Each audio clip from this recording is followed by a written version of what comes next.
Hello mga B! Welcome to Kusina Kabakiran, isa sa mga pinaka nakaka-relax na spots dito sa Candon Eco Park. Isang tiny sanctuary sa gitna mismo ng nature. Yung resto, may pure rustic countryside charm, with bamboo walls, wooden beams at open-air dining na nakakapasok yung preskong hangin galing sa kagubatan. Tapos puro luntian yung paligid. Naglalakihang mga puno at halaman ang makikita sa landscape area na parang curated pero natural pa ring tignan. Super sarap tumambay dito kasi tahimik, walang ingay ng traffic, kaya bawat paghinga mo, nakaka-energize dahil napapalibutan ka ni inang kalikasan. Parang yung lugar na mismo ang nagsasabing, B, magpahinga ka muna.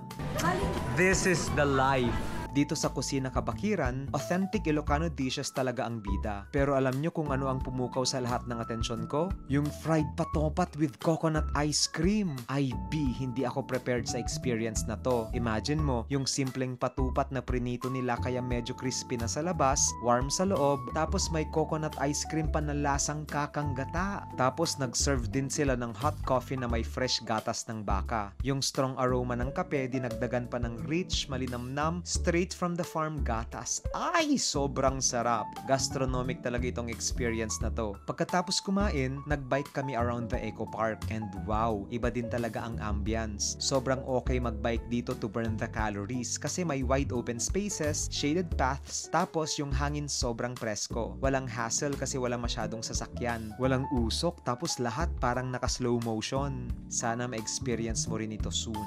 Yun lang.